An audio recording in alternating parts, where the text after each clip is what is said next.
Hi guys, welcome to Pakistani family reaction में। उम्मीद करता हूं आप सब खैरियत से होंगे, जाओगे, खुश होंगे, आबाद। मेरा नाम वजाहत है। तो यार आज का वीडियो काफी मजेदार होने वाला है, क्योंकि वीडियो का टाइटल है टॉप 10 ऐसे हथियार जो मोदी सरकार ने मतलब के इंडिया को दिए। अच्छा, ये वीडियो का टाइटल है। वॉच करते हैं जल्दी से वीडियो। तो ओरिजिनल वीडियो का लिंक मिलेगा डिस्क्रिप्शन में, लाजमी कीजिएगा इनके चैनल को सब्सक्राइब। तो काम करते हैं 3, 2, 1 एंड स्टार्ट।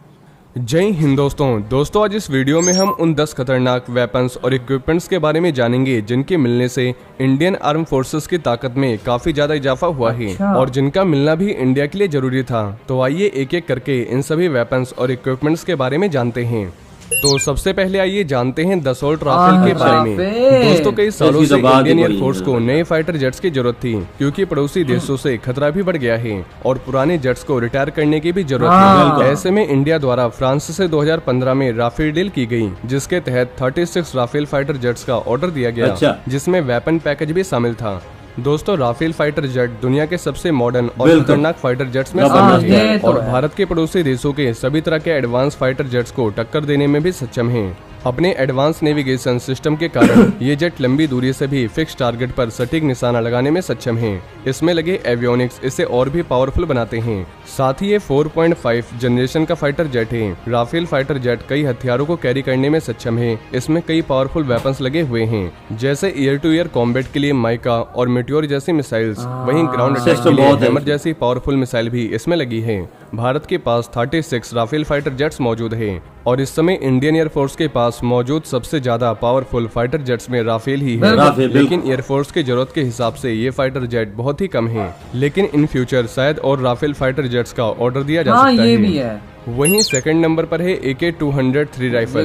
दोस्तों इंडियन आर्मी के जवानों को काफी समय से न्यू राइफल की जरूरत है, क्योंकि इंसास राइफल मॉडर्न रिक्वायरमेंट्स को पूरा नहीं करती। ऐसे में कई राइफल्स को देखा गया, लेकिन सरकार ने 2019 में रशियन AK-203 राइफल को चुना। दोस्तों AK-203 राइफल की खास बात यह है कि ये हल्की और लंबाई में कम होने के साथ बेहद ही खतरनाक है। इससे प्रति सेकंड के हिसाब से 10 गोलियां दागी जा सकती हैं, यानी 1 मिनट में 600 गोलियां। और AK-203 एडवांस होने के साथ साथ वजन में भी काफी हल्की है। इसका वजन बिना मैगजीन लगाए 3.8 किलोग्राम है। इसमें 7.62 × 39 mm की गोली का इस्तेमाल होता है, यानी जब इसकी गोलियां दुश्मन को लगेगी तो उनके बचने के चांसेस ना के बराबर होंगे। वैसे इस राइफल की इफेक्टिव रेंज 300 मीटर है और इसकी मैगजीन में 30 गोलियां आती है। और 70,000 राइफल्स रशिया से डायरेक्ट इंपोर्ट की गई थी, जो अब आ भी चुकी है और सर्विस में है। बाकी 6 लाख राइफल्स इस साल के अंत तक बननी चालू हो जाएगी। इस राइफल में हर टाइप के मॉडर्न इक्विपमेंट्स लगाए जा सकते हैं। वैसे इस असॉल्ट राइफल को बनाने के लिए भारत ने रूस के साथ करीब 500 करोड़ रुपए की डील की थी। वहीं तीसरे नंबर पर है MKU मुकुट एडवांस कॉम्बैट हेलमेट। दोस्तों कई सालों से जवानों को नए और हल्के हेलमेट की जरूरत थी, क्योंकि पुराने हेलमेट उतने इफेक्टिव नहीं थे। ऐसे में सरकार ने एक बड़ा फैसला लिया था और जवानों के लिए नए MKU मुकुट हेलमेट्स का ऑर्डर दे दिया गया था, जो मेड इन इंडिया है। दोस्तों MKU मुकुट advance combat helmet Indian army के पुराने हेलमेट्स को रिप्लेस कर रहा है। और MKU कंपनी जो इस हेलमेट को बनाती है वो कानपुर बेस्ड एक इंडियन कंपनी है। वहीं MKU कंपनी द्वारा आर्मी को 1.5 लाख से ज्यादा हेलमेट सप्लाई किया जा चुका है और इस हेलमेट को बनाने में रिड्यूस हेलमेट ट्रोमा टेक्नोलॉजी का इस्तेमाल हुआ है, जो प्रोटेक्शन को बढ़ाता है, साथ ही हेड यानी सर और स्कुल इंजरीज को कम करता है। दोस्तों इस हेलमेट की सबसे बड़ी खासियत ये है कि इस हेलमेट को बनाने में no holes no drills tech का इस्तेमाल किया गया है। इसमें आपको बाहर की तरफ एक भी बोल्ट नहीं देखने को मिलेगा, जिससे यह हेलमेट 360 डिग्री प्रोटेक्शन देता है। और अगर इस कंपनी की माने तो यह हेलमेट 9 mm राउंड्स को आसानी से झेल सकता है, यानी ये हेलमेट बहुत ही ज्यादा मजबूत है और इससे जवानों के हेड यानी सर बहुत ही ज्यादा सेफ रहेंगे। वहीं फोर्थ है AT-AGS आर्टिलरी गन। दोस्तों लाल किले पे ताकत दिखा चुकी इस आर्टिलरी गन का PM मोदी भी तारीफ कर चुके हैं और ये इंडियन आर्मी की सबसे पावरफुल आर्टिलरी गन है। हालांकि अभी इसकी संख्या कम है, लेकिन फ्यूचर में इसके बड़े ऑर्डर दिए जा सकते हैं, क्योंकि इंडियन आर्मी को इसकी जरूरत है। दोस्तों AT-AGS यानी advance road artillery gun system ये एक स्वदेश निर्मित आर्टिलरी गन है। इसका इस्तेमाल खासकर भारत पाकिस्तान बॉर्डर और इंडो चाइना बॉर्डर पर किया जाएगा। साथ ही आपको बता दें कि 80 AGS तोप के जितने भी टेस्ट हुए सब सफल रहे थे। इन तोपों को DRDO की armament research and development establishment ARDE, Tata advance system limited और भारत फोर्ज लिमिटेड ने मिलकर बनाया है। ये तोप 155 mm कैलिबर की है। ये 3 राउंड 15 सेकंड में दाग सकती है, 15 राउंड 3 मिनट में और 60 राउंड 60 मिनट में दागने में सक्षम है। वहीं दोस्तों, अगर ये तोप जल्द से जल्द बड़ी संख्या में इंडियन आर्मी में शामिल होगी तो इससे इंडियन आर्मी की ताकत में काफी बड़ा इजाफा होगा। और सबसे बड़ी बात यह है कि एक स्वदेशी तोप है, इसलिए पुरानी आर्टिलरी गन्स को भी रिप्लेस करेगी।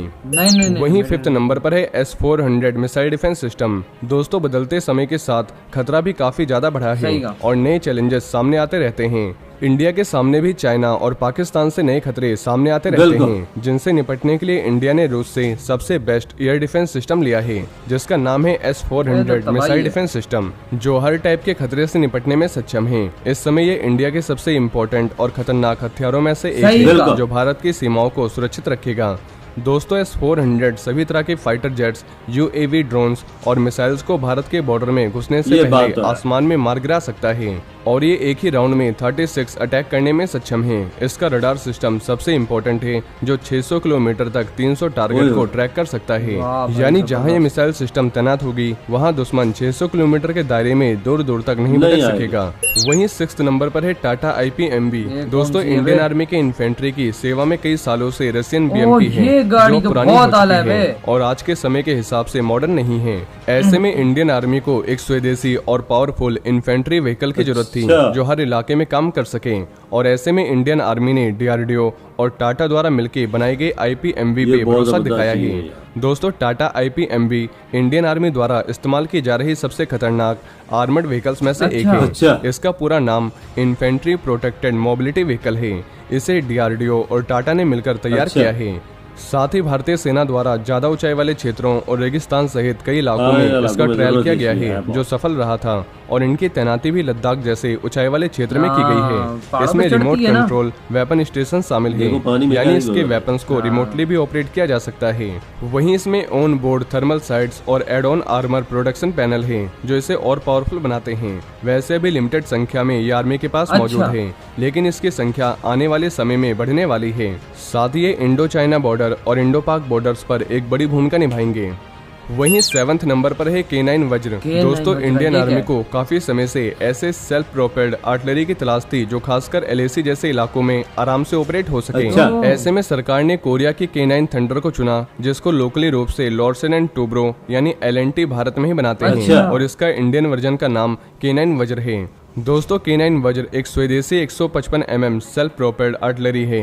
K9 वज्र दुश्मन के बंकर और सेना को काफी नुकसान पहुंचा सकते हैं। इस टैंक की खासियत यह है कि ये 18 किलोमीटर से लेकर 60 किलोमीटर दूर तक फायर कर सकता है और दुश्मन को बर्बाद करके रख सकता है। K9 वज्र भारत में ही बनाया गया है। इसके 13,000 पार्ट्स इंडियन कंपनीज ने ही इंडियन कंडीशंस को देखकर बनाया है, जिससे ये आसानी से बर्फीले, रेतीले और पहाड़ी इलाकों में काम कर सके। इसके अंदर 5 जवान बैठ सकते हैं, जिसमें एक कमांडर, एक ड्राइवर, एक गनर और 2 लोडर शामिल हैं। और इस समय इंडिया पे 100 K9 वज्र है, जिनके इन फ्यूचर और ऑर्डर दिए जा सकते हैं। वहीं 8th नंबर पर है अपाचे 64E अटैक हेलीकॉप्टर। तो दोस्तों, काफी लंबे समय से इंडियन एयरफोर्स के पास एक अच्छा अटैक हेलीकॉप्टर नहीं था, जो हर तरह के कंडीशन में ऑपरेट हो सके और उनमें मॉडर्न वेपन्स और एवियोनिक्स लगे हों। ऐसे में इंडिया ने अमेरिका के अपाचे 64E अटैक हेलीकॉप्टर को चुना, जो सबसे बेस्ट और दुनिया के सबसे पावरफुल हेलीकॉप्टर्स में से एक है। दोस्तों, अपाचे 64E इंडियन एयरफोर्स के सबसे बेहतरीन और खतरनाक हेलीकॉप्टर्स में से एक है और ये हर तरह के कंडीशंस में लड़ने में सक्षम है। वैसे ये 365 किलोमीटर की रफ्तार से उड़ सकता है, लेकिन आमतौर पर इसे 265 किलोमीटर प्रति घंटे की स्पीड से उड़ाया जाता है। पायलट इसे कभी भी 365 किलोमीटर प्रति घंटे की स्पीड तक नहीं ले जाते। इसमें 30 mm की M230 चैन गन लगी है, जो 1 मिनट में 1200 राउंड फायर करते हैं। इसके अलावा 4 पाइलोन हार्ड पॉइंट्स हैं। विंग टिप पर AIM-92 stringer twin missile pack भी लगाया जा सकता है, यानी जब ये जंग के मैदान में उतरेगा तो पूरा का पूरा माहौल बदल के रख सकता है। जिसमें 70 mm के हाइड्रा 70 CRV, वहीं ऐसे और भी कई खतरनाक हवा से जमीन पर मार करने वाले रॉकेट लगाए जा सकते हैं। इसके अलावा इसमें AGM 114 हेलफायर मिसाइल के वेरिएंट्स लगाए जा सकते हैं। साथ ही हवा से हवा में मार करने वाली स्ट्रिंगर AGM 65 मैवरिक और स्पाइक जैसी घातक मिसाइलें लगाई जा सकती हैं, जिससे ये काफी दूर से भी दुश्मन को निशाना बना सकता है। वहीं 9th नंबर पर है 6716I राइफल। दोस्तों LAC पे इंसास राइफल उतनी इफेक्टिव नहीं थी और पाकिस्तान से घुसने वाले आतंकियों से निपटने के लिए न्यू और मॉडर्न राइफल चाहिए थी, जिसके तहत 6716 राइफल खरीदी गई। दोस्तों 6716 राइफल इंडियन आर्मी की मॉडर्नाइजेशन के तहत आर्मी के जवानों को दी गई है। 6716 को अमेरिकी कंपनी सिक्सॉर बनाती है। ये कंपनी दुनिया के सबसे बेहतरीन राइफलें बनाने के लिए जानी जाती है। 6716 को LOC, LAC समेत काउंटर इंसर्जेंसी ऑपरेशन के लिए अवेलेबल कराया गया है। भारतीय सेना आमतौर पर AK-47 का इस्तेमाल करती आई है। इसके अलावा इंसास का भी लंबे समय तक इस्तेमाल हुआ है, लेकिन मॉडर्नाइजेशन के तहत इन्हें दूसरे एडवांस राइफल से रिप्लेस किया जा रहा है। साथ ही 6 और 716 को 7.62 × 51 mm राउंड्स फायर करने के लिए डिजाइन किया गया है। इसकी रेंज 600 मीटर है, जो कि AK-47 से दोगुनी है। वहीं 10th नंबर पर और सबसे आखिर में है न्यू आर्मी यूनिफॉर्म। दोस्तों इंडियन आर्मी के वेपन्स को तो मॉडर्न किया जा रहा था, लेकिन जो सबसे जरूरी चीज थी जिसको आज की सिचुएशन के हिसाब से मॉडर्न करना जरूरी था, वो थी इंडियन आर्मी की यूनिफॉर्म, जिसको जवान हर कंडीशन में पहन सकें। ऐसे में इंडियन आर्मी को न्यू यूनिफॉर्म प्रोवाइड कराई गई है। दोस्तों नई combat uniform digital camouflage pattern पर बेस्ड है। नई यूनिफॉर्म का कलर ओलिव ग्रीन और दूसरे शेड्स को मिलाकर तैयार किया गया है। ये यूनिफॉर्म हल्की होने के साथ ही ज्यादा मजबूत और जल्दी सूख जाएगी। इसे सेना के काम करने की परिस्थितियों, जरूरतों और जंग के मैदान में सैनिकों की यूनिफॉर्म में एकरूपता को देखते हुए तैयार किया गया है। प्रोफेसर्स और स्टूडेंट्स समेत 8 लोगों की टीम ने जवानों के ड्रेस के इस प्रोजेक्ट पर काम किया है। ड्रेस की खूबियों में इसका हल्का होना भी है। इसे महिलाओं को देखते हुए भी ज्यादा सुविधाजनक बनाया गया है। इसमें जवानों के लिए अंदर टी-शर्ट दिया गया है। ऐसे में नई यूनिफॉर्म में शर्ट को ट्राउजर में डालने की जरूरत नहीं होगी। एक्सपर्ट्स के मुताबिक इस ड्रेस को डिजाइन करते समय इस बात का खास तौर पर ख्याल रखा गया कि सैनिक अलग अलग क्षेत्र में इसे पहनकर अपनी भूमिका निभा सकें। वहीं इस यूनिफॉर्म को बाहर से नहीं खरीदा जा सकता है और न ही बाहर बेचा जा सकता है। ये खासकर आर्मी कैंटीन में ही मिलेगी। और जवानों के कमांडर्स ये भी ध्यान देंगे कि एक जवान कितनी यूनिफॉर्म ले चुका है, क्योंकि सभी यूनिफॉर्म का रिकॉर्ड मेंटेन किया जाएगा। तो दोस्तों ये वो 10 खतरनाक वेपन्स और इक्विपमेंट्स हैं जिनके मिलने से इंडियन आर्म फोर्सेस की ताकत में काफी बड़ा इजाफा हुआ है। तो ये वीडियो खत्म, अब आते हैं अपने रिव्यू की तरफ। तो यार मोदी जी ने वाकई में ऐसी ऐसी चीजें इंडियन आर्मी को दी है कि भाई इंडियन आर्मी और ज्यादा मॉडर्नाइज हो गई है, जिसमें तो सबसे बड़ी मतलब के चीजें हैं भाई, राइफलें हैं, ये है वो है। देखो मोदी जी थे 2015 के अंदर राफेल की जब डील हुई थी, वो चलो बात तो पहले की वो कांग्रेस ही चल रही थी, लेकिन भाई डील की मोदी जी ने वहां पर जाके सबको फाइनलाइज किया सब कुछ, और फिर और चीजें भाई करी हैं। मैं कहता हूँ कि ऐसे हथियार थे ना, जैसे इंडियन आर्मी की क्षमता इतनी ज्यादा बढ़ चुकी है कि समझो अगर पहले एक थी तो अब दुगनी हो गई। बिल्कुल राफेल भी मोदी जी के टाइम पे आया है। बिल्कुल उन्हीं के टाइम पे आए हैं। और फिर बकाया अपाचे हेलीकॉप्टर ये हो तो फिर बंदा मजबूत ना हो तो क्या हो, वही ना। और बीच में राइफल्स AK-203 जिसकी बात करें 7 लाख, वो भी बहुत ही कमाल लग रही है। और जो सेल्फ आर्टिलरी गन है बिल्कुल वो भी है। इंडिया बस 100 है, अभी थोड़ी कम है, लेकिन आहिस्ता आहिस्ता इंडिया उसको भी बना रहा है। और एक जो तोप थी वो भी काफी ज्यादा बड़ी थी भाई, उसकी भी रेंज बहुत ही ज्यादा थी जिस तरह बताया जा रहा था, मतलब के काफी ज्यादा। वो भी आई थिंक 1 मिनट में वो कुछ 60 गोले फेंकती है। हाँ मेरे ख्याल से 1 मिनट मतलब 60 15 सेकंड में 3 फेंकती है यार। और फिर इस मतलब 6 7 8 10 तक फेंकती है शायद, अगर मैं गलत ना हूँ तो। अगर आपको पता है अच्छे से आप कमेंट सेक्शन में लाजमी बता दीजिएगा। हेलमेट वो कितना बेहतरीन बनाया है ना, गोली भी असर नहीं करती। ये बहुत जबरदस्त है, ये चीज पहले होनी चाहिए अपने। ये तो सर की हिफाजत कर रही है हेलमेट ना हो तो फिर तो आपको पता है पहले हेलमेट जो थे वो ठीक नहीं थे ना।